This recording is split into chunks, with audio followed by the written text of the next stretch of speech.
Now, it's not what you'd expect to find under a pub patio in Merseyside, but experts say it could be one of Britain's most significant archaeological finds. Lying under 10 feet of clay is thought to be a 1,000-year-old Viking longship. Our correspondent Mark Simpson has been along to investigate. When drinkers here at the Railway Inn started talking about a Viking longship under the floorboards, many people assumed they'd just drunk too much beer.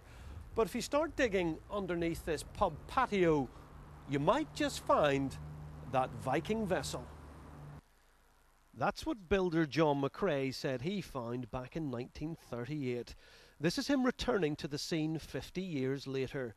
John is now dead, but he wrote about his Viking discovery in his diary, and he told his son John Jr.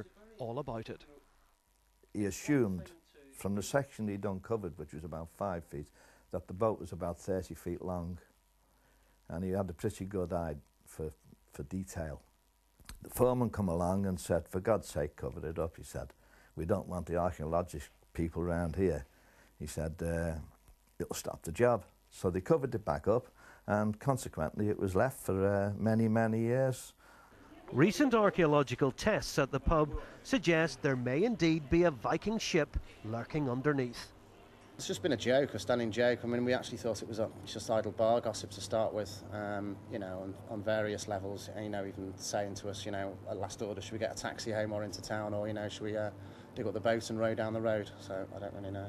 It's always been the way, just a bit of barroom gossip, but now, as I say, there's some fact to it. The logical next step is, of course, to dig this place up, even if it costs around £2 million. That certainly would please the archaeologists, historians and Viking fans, but it might not go down too well with the locals. Mark Simpson, BBC News on the Wirral.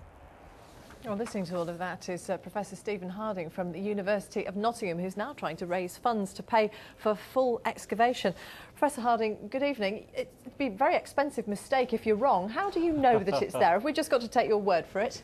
No, I think John McRae's report is absolutely genuine, and to check it out, we've been there with ground-penetrating radar, and the results show that the boat is still perhaps a little bit moved to one side from the original sketch, but it's certainly there. And so it's been preserved in blue clay over all these years. It would be really nice to get it out, but that's, as you say, it's going to cost a lot of money. Professor, how significant is it, do you think, in archaeological terms? Well, from its location and depth, it has to be very old. This is not a recent vessel.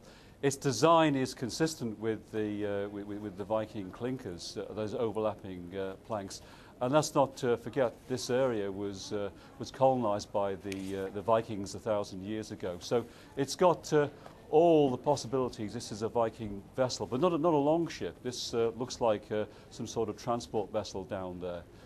And the Norwegians are pretty excited by this also. So I think we need to go down there at some stage to get this thing out. It does sound like an enormous task, though, to unearth it, if you can persuade the regulars at that pub to actually give up their patio in the first place. Well, there may be a way in, because underneath there's a cellar, and it may be possible to get in through the cellar, or at least display the vessel, and that shouldn't cause too much disruption. In fact, it might even raise the sales for the pub. So who knows? Everyone might be happy in the end. It's a long way off getting the thing out anyway at the moment. But very briefly, you think that one day you will get it out of there? I would think so, yes. It's safe down there anyway. It's in the blue clay. It's not going to decay. So whenever we get it out, it should be still intact. Well, best of luck. Yeah. Professor Harding, thanks for talking to us. Thank you.